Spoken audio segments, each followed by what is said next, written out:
Glória a Deus, graça e paz, Igreja do Avivamento. Amém. Muito bom estar na casa do Senhor, essa festa lindíssima.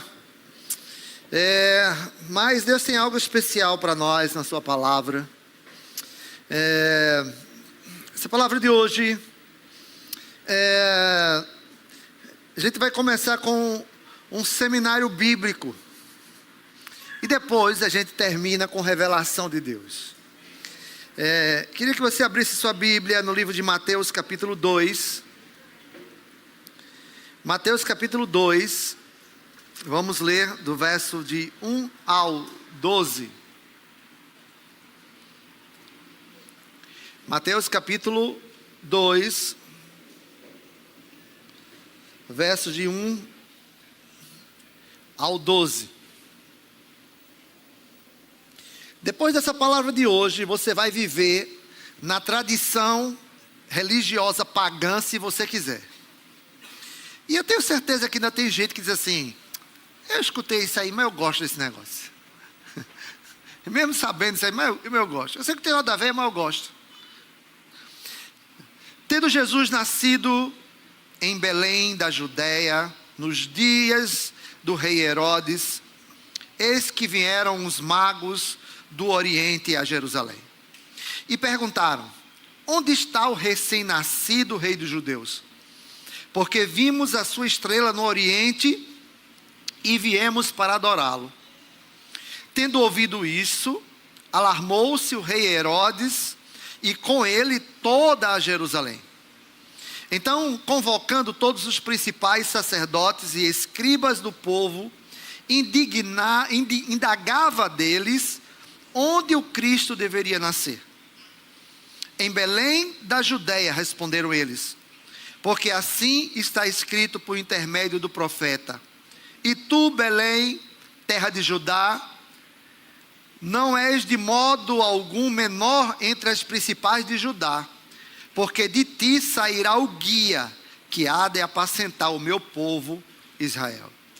Com isto, Herodes, tendo chamado secretamente os magos, inquiriu deles com precisão quanto ao tempo em que a estrela aparecera.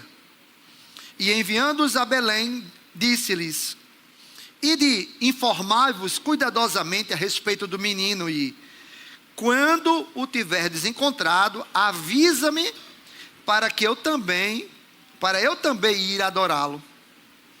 Depois de ouvirem o rei, partiram, e eis que a estrela que viram no Oriente os precedia, até que, chegando, parou sobre onde estava o menino. E vendo eles a estrela, alegraram-se com grande e intenso júbilo. Entrando na casa, viram o menino com Maria, sua mãe, prostrando-se, o adoraram, e abrindo seus tesouros, entregaram-lhe suas ofertas: ouro, incenso e mirra. Sendo por divina advertência prevenidos em sonho para não voltarem à presença de Herodes, regressaram por outro caminho à sua terra. Aleluia, glória a Deus. Como eu estava dizendo, depois dessa palavra, você continua seguindo as tradições pagãs ou não? É uma decisão sua, mas pelo menos você vai fazer as coisas sabendo o que está fazendo, né?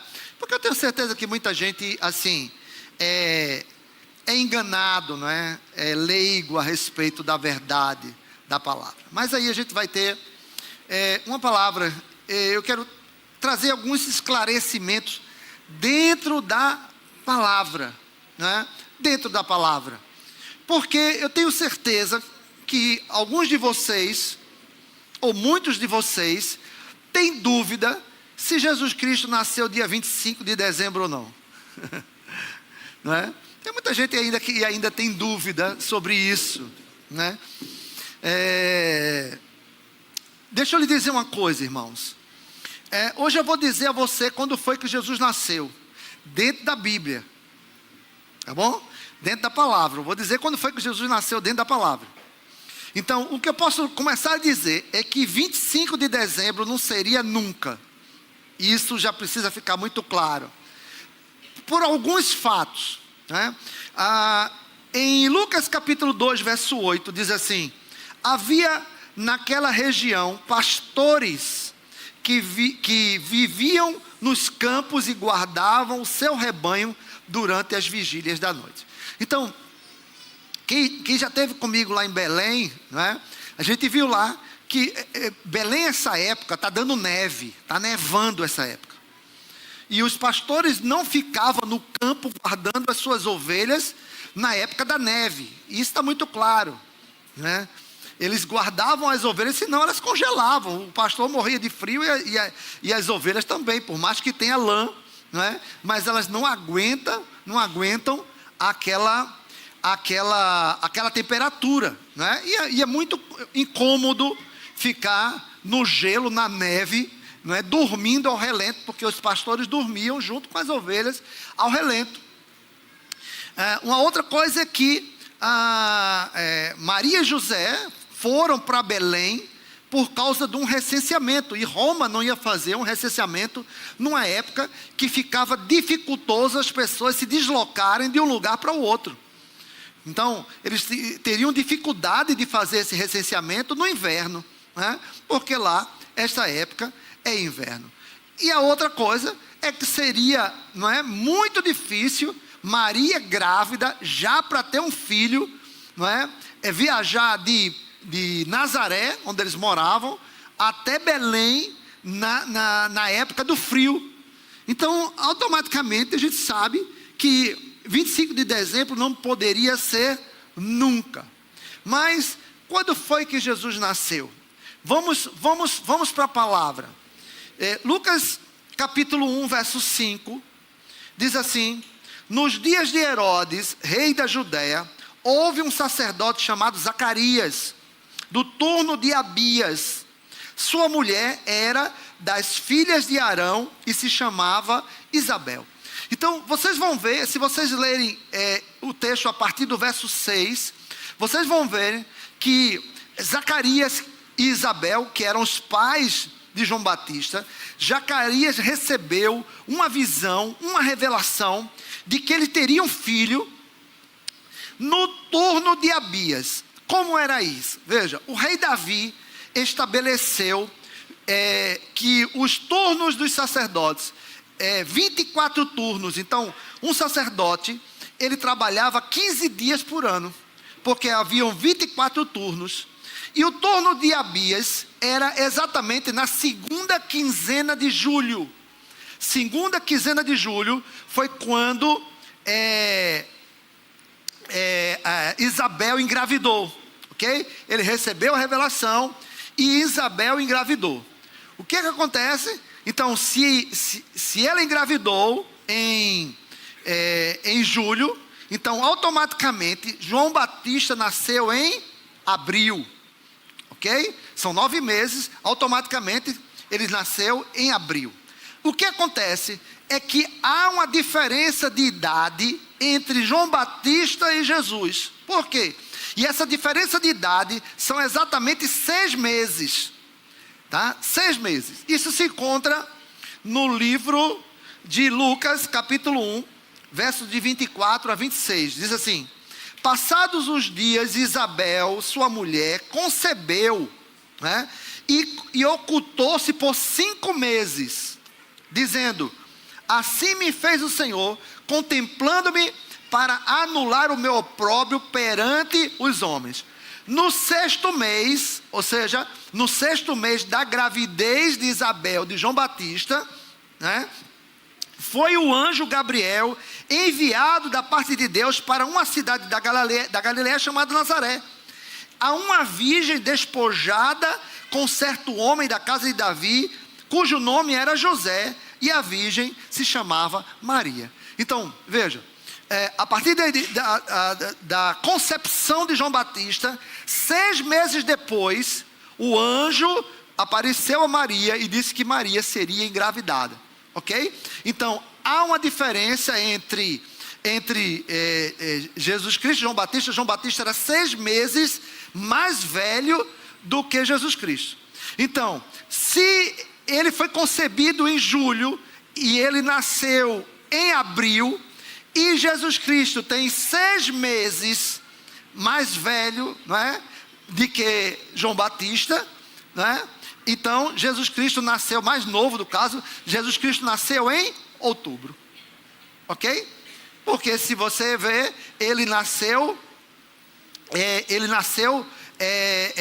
justamente 6 meses depois, ok? Que nasceu João Batista. Então, se um nasceu no mês 4, não é? O outro vai nascer no mês 10. Portanto, Jesus Cristo nasceu em outubro, e muitos teólogos, estudiosos falam que ele nasceu na festa dos tabernáculos, que é entre setembro e outubro, dependendo do calendário que cai por ano. Então, Jesus Cristo não nasceu nunca. Então, biblicamente, Jesus Cristo nasceu em outubro. Por isso que as pessoas que nasceram em outubro são todas inteligentes, bonitas, são todas capazes, são todas cheias da presença do Senhor. Quem concorda? Acabou. E a Bíblia diz: se 2 concordarem na terra, será feito. Está fechado. Mas eu quero falar sobre a posição dos magos. Os magos, quem eram esses magos do texto que nós lemos? Diz o texto que os magos vieram do Oriente, tá? O que esses magos eram? Veja, em primeiro lugar, eles não eram reis. Começa logo por aí. Começa logo por aí que eles não eram reis, né? Mas quem eram esses magos? Esses magos eram da linhagem, não é, profética, bíblica, estudiosa de Daniel na Babilônia. E aí, queridos, veja que coisa interessante. Por quê, irmãos? Porque como é que esses magos sabiam que por aqueles dias o Salvador viria? Porque existe uma profecia de Daniel, chamado as 70 semanas de Daniel, que matematicamente, calculadamente dá que as 69 semanas daria no nascimento de Jesus Cristo. E essa última semana iria ficar interrompido, porque essa última semana estaria justamente na grande tribulação. Ok? Então, matematicamente, aqueles magos estudiosos sabiam que por aqueles dias, nasceria o Salvador. Porque quando Daniel estava na Babilônia, Daniel capítulo 2, verso 48, diz assim: então o rei engrandeceu a Daniel e lhe deu muitos e grandes presentes, e o pôs por governador de toda a província da Babilônia, como também fez chefe supremo de todos os sábios da Babilônia. Então, esses homens, que a Bíblia não diz quantos eram, não é? Então veja, tudo que a gente vê aí são tradições, não é, romanas, tradições pagãs, tradições mundanas, que não tem nada a ver com a palavra. Então a Bíblia, e o pior é que citam até os nomes, né? Citam até os nomes. Então, biblicamente não tem nem quantidade, nem tem os nomes. Então eles eram estudiosos que matematicamente eles estavam procurando um sinal de que aqueles dias era o dia do nascimento do Salvador, né? Porque era profetizado pelo profeta Daniel. E aí, queridos, eles viram ali que os estudiosos acham, né, que provavelmente foi uma conjunção de Júpiter e Vênus, não é, que se alinharam e dali formou uma grande estrela, né? Uma projeção no céu de uma grande estrela. E a partir daquela grande estrela, eles saíram do Oriente, né? E eles vieram em direção àquela estrela, e eles foram bater em Jerusalém. E quando eles foram a Jerusalém, eles foram procurar quem? Herodes. Herodes, deixa eu contar para você como era Herodes. Herodes foi um dos grandes construtores de Israel, não é? Em Israel tem umas grandes e mega construções ainda hoje, né? Como Massada. Se vocês depois pesquisem aí na Bíblia, no YouTube, Massada, né? A grande fortaleza de Massada era a casa de Herodes. Então Herodes era um grande construtor. Mas Herodes era paranoico. E Herodes tinha um problema muito sério, porque ele mandava matar todas as pessoas que ele achava ameaçado. Todas as pessoas que ele pensava, imaginava que estava ameaçando o seu trono, ele mandava matar. Ele mandou matar filhas, ele mandou matar filho, ele mandou matar cunhado e várias esposas. Então era um cara assim, né? Se ele desconfiasse que alguém estava traindo ele, o que houve aí, jovem? Se ele desconfiasse que alguém estava traindo ele mandava matar. E você imagine que os magos vai até Jerusalém e vai procurar quem? Herodes. E chega para Herodes assim: eu vim procurar a criança que é o rei dos judeus. E aí o texto diz que ele entrou em choque. Olha que ameaça, irmãos. Nasceu o rei. Para um cara que mandou matar os filhos com medo de perder o trono. Aí entrou Jesus Cristo, né? Aí ele diz assim: mas eu não sei nada sobre esse Jesus. Aí manda chamar os sacerdotes, manda chamar todos os sábios, diz assim: que história é essa desse Salvador? De onde ele vai ir nascer? Aí disseram assim: de Belém. Porque está escrito que o Salvador nascerá em Belém, porque isso já estava escrito na palavra de Deus, né? E aí Herodes faz uma proposta muito interessante para os magos, né? E ele diz assim: faz o seguinte, vão para Belém, pesquisa direitinho, e quando você encontrar a criança, manda me avisar, porque eu quero ir adorá-lo. Você acha que isso era verdade?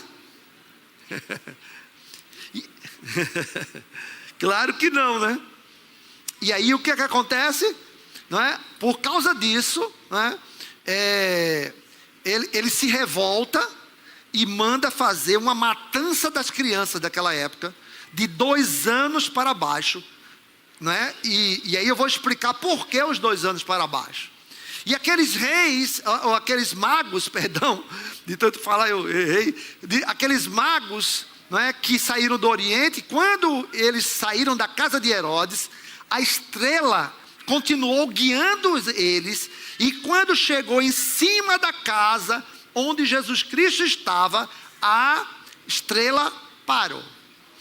Só que a gente precisa entender uma coisa muito interessante, é que esses magos, não é? Quando vieram, veja, encontrar com Jesus, Jesus Cristo não estava na estrebaria. Não estava na estrebaria. Jesus Cristo já estava em casa. Isso está em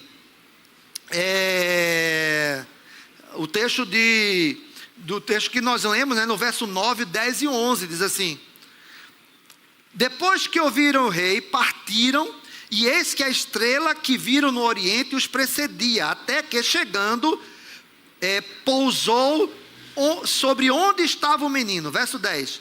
E vendo eles a estrela, alargaram-se com grande e intenso júbilo, entrando na casa, viram o menino com Maria, sua mãe, prostrando-se, o adoraram, e abrindo os seus tesouros, entregaram as suas ofertas, ouro, incenso e mirra. Então, veja, essa história de os magos que não eram reis, e não eram 3, né, estarem na estrebaria com Jesus Cristo, isso é uma tremenda mentira. Ok? Os magos, quando vieram, se encontraram com Jesus, Jesus já estava em casa. E já tinham passado muitos meses, porque eles tinham terminado o recenseamento lá em Belém, e tinha voltado para Nazaré, que era a sua casa. Eles não moravam em Belém, eles moravam em Nazaré. Se eles acharam Jesus Cristo em casa, então eles acharam Jesus Cristo já em Nazaré, Isso meses depois, ou ano depois. Eu sei que o menino já era menino. Tanto que a Bíblia chama encontrando o menino, não encontrando o bebê. Encontrando o menino. Então, Jesus Cristo já tinha uma certa meses ou anos ali, de tal maneira que, para não errar, Herodes manda matar as crianças de 2 anos para baixo. Porque ele fez o cálculo desde quando os magos se apresentaram a ele. Então ele disse assim, fez o cálculo e disse assim, não, ele deve estar mais ou menos nessa idade. Então mata de 2 anos para baixo, que é para não errar. Ok? O que acontece, irmãos, é que aí é que eu quero agora chegar na parte final, que é o verso 12. O verso 12 do texto que nós lemos, diz assim, ó: sendo por divina advertência, prevenidos em sonho, para não voltarem à presença de Herodes, regressaram por outro caminho à sua terra. Então, veja, esse é a temática do qual o Senhor quer nos ministrar nessa noite. Por um outro caminho. E aí o que eu quero falar o que acontece com a nossa vida quando a gente se encontra com Jesus. O que acontece com a nossa vida quando a gente se encontra com Jesus? É exatamente isso. A gente volta por um outro caminho. O Senhor, a gente nunca vai voltar, nunca vai viver a mesma vida que a gente vivia antes. Depois que a gente se encontra com Jesus, irmãos, isso significa dizer que é a verdadeira conversão, irmãos. É a verdadeira conversão. E conversão, a palavra conversão vem do latim convertere, que quer dizer, é igual àquele termo, não é? Aquele termo militar, que quando o comandante diz à tropa, direita, só que se disser só direita, os soldados continuam marchando. E eles só mudam de direção quando ele diz volvere ou convertere, que é mudar de direção. Então o que aconteceu ali com aqueles magos foi justamente isso. Deus mudou a direção deles, porque quando a pessoa se encontra com Jesus, ela não volta mais a ser a mesma pessoa, ela não volta mais pelo mesmo caminho, ela vai andar por um caminho diferente, porque ninguém que se encontra com Jesus volta do mesmo jeito. Ninguém. Porque Herodes ali representava justamente a vida do diabo, a vida velha. Representava justamente aquilo que quer matar a nossa fé, aquilo que quer destruir a nossa vida espiritual. Herodes representava isso. E aí, irmãos, o outro caminho é justamente isso, é conversão. Atos 3,19 diz assim: arrependei-vos e convertei-vos para serem cancelados os vossos pecados. Arrependei-vos é justamente isso, arrependimento, é conversão, é mudança, é transformação, é um outro caminho. Voltar para um outro caminho significa mudança de caráter.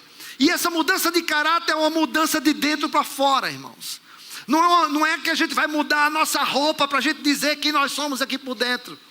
Porque na verdade, o nosso exterior vai refletir quem somos por dentro. E alguém pode mudar a sua roupa, mas não mudar o seu caráter. Pode. Mas quem se encontra com Jesus verdadeiramente é nova criatura. As coisas velhas se passaram e Deus fez tudo novo. Quem se encontra com Jesus, irmãos, está aqui escrito em Efésios capítulo 4, 25 a 29. Olha o que Paulo diz: por isso, deixando a mentira, fale cada um a verdade ao seu próximo, porque somos membros uns dos outros. Irai-vos e não pequeis, não se põe o sol sobre a vossa ira, não deis lugar ao diabo. Aquele que furtava, não furte mais, antes trabalhe, fazendo com as próprias mãos o que é bom, para que tenha com que acudir ao necessitado. Não saia da vossa boca nenhuma palavra torpe, e sim unicamente a que for boa para edificação, conforme a necessidade, e sim transmita graça aos que ouvem. Então ele diz, isso é mudança. Essa é a vida daqueles que se encontraram com Jesus, irmãos. Ele deixa de ser mau caráter, ele deixa de ser mulherengo, ele deixa de ser maconheiro, ele deixa de ser prostituta, ele deixa de ser adúltero.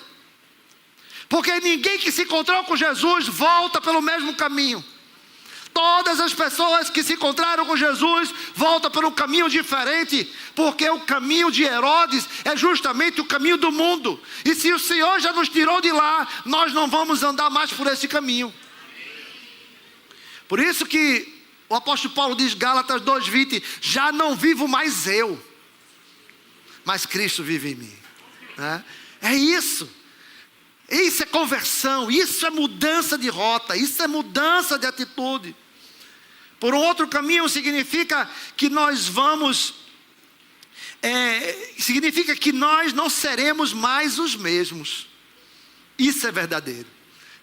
É interessante que quando Jesus curava os paralíticos, Jesus dizia assim, toma o teu leito e anda. Mas irmãos, veja, o que tem a ver a pessoa andar com pegar a cama e dizer...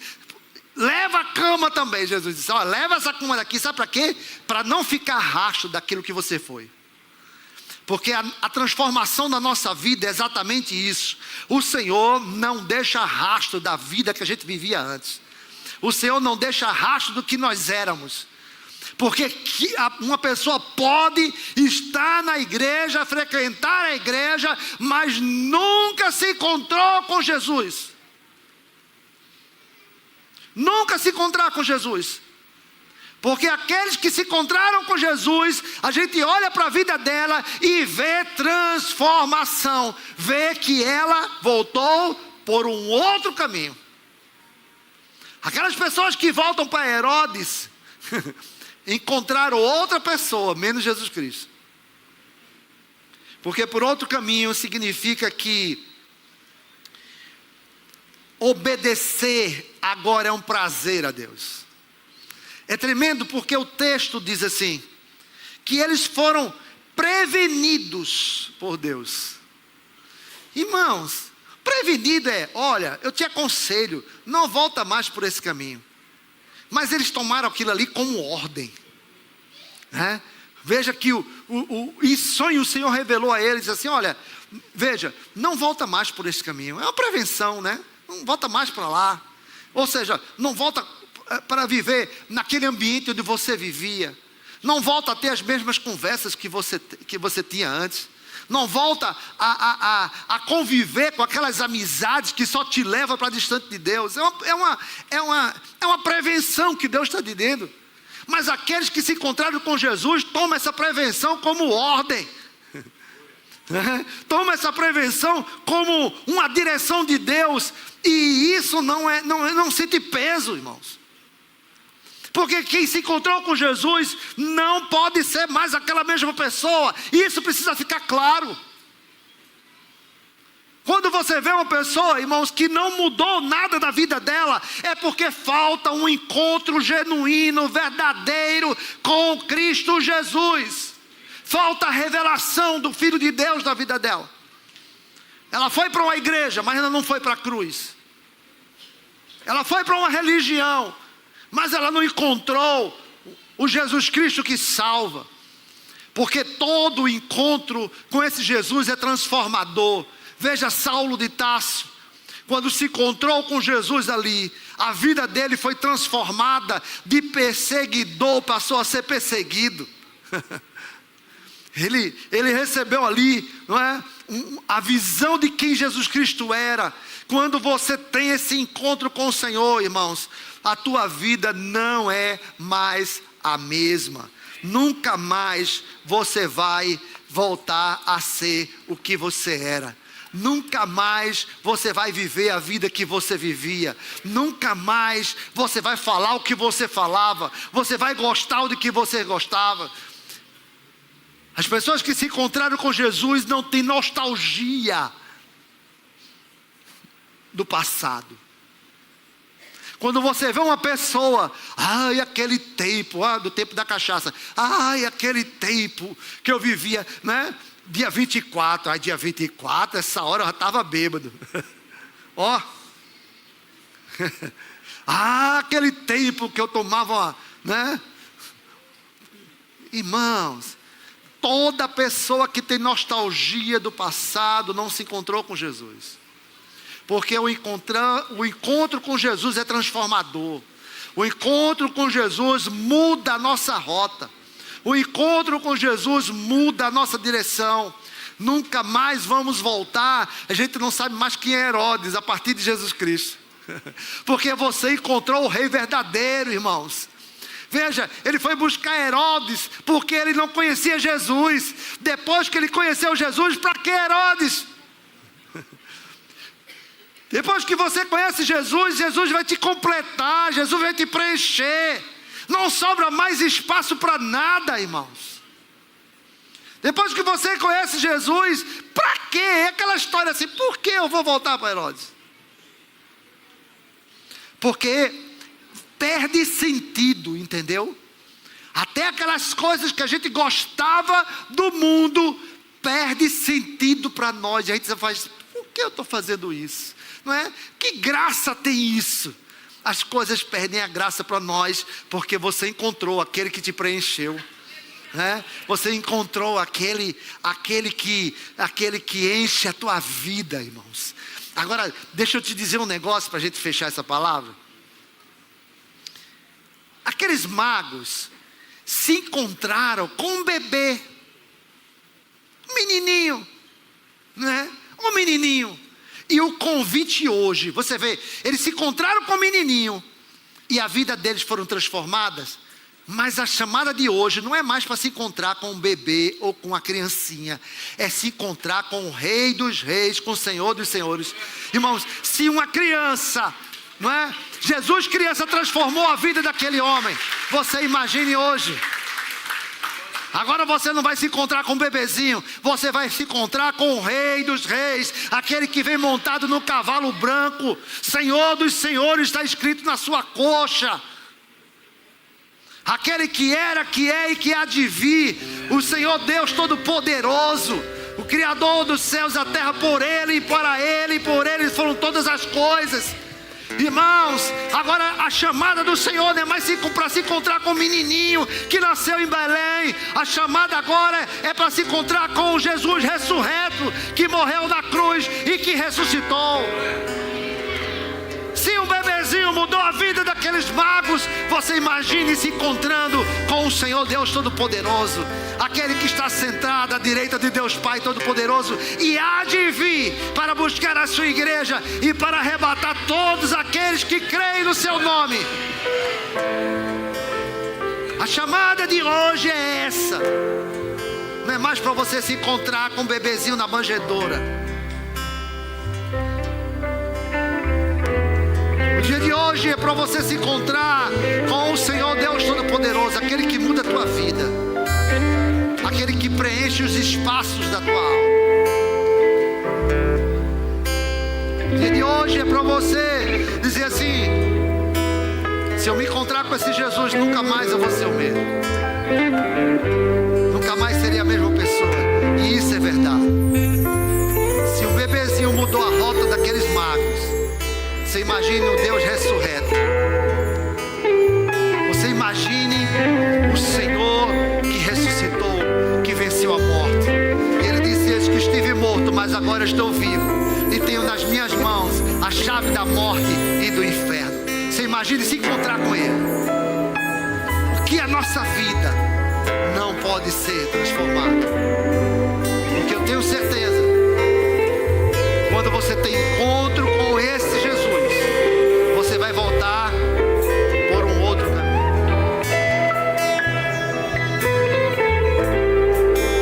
Nunca mais. Nunca mais. Herodes representa o teu passado. E você não volta mais para o teu passado.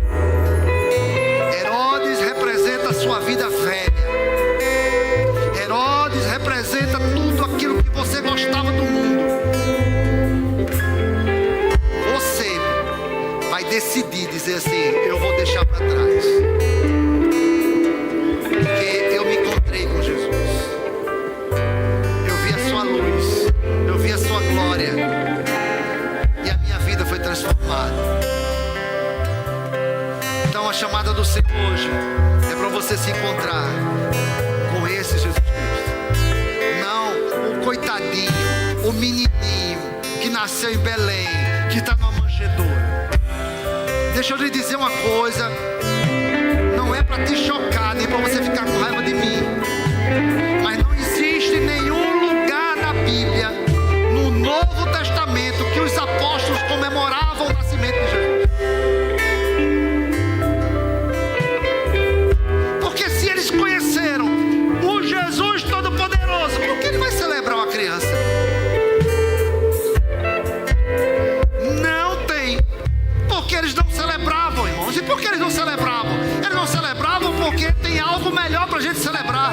E a gente vai celebrar o Jesus ressuscitado.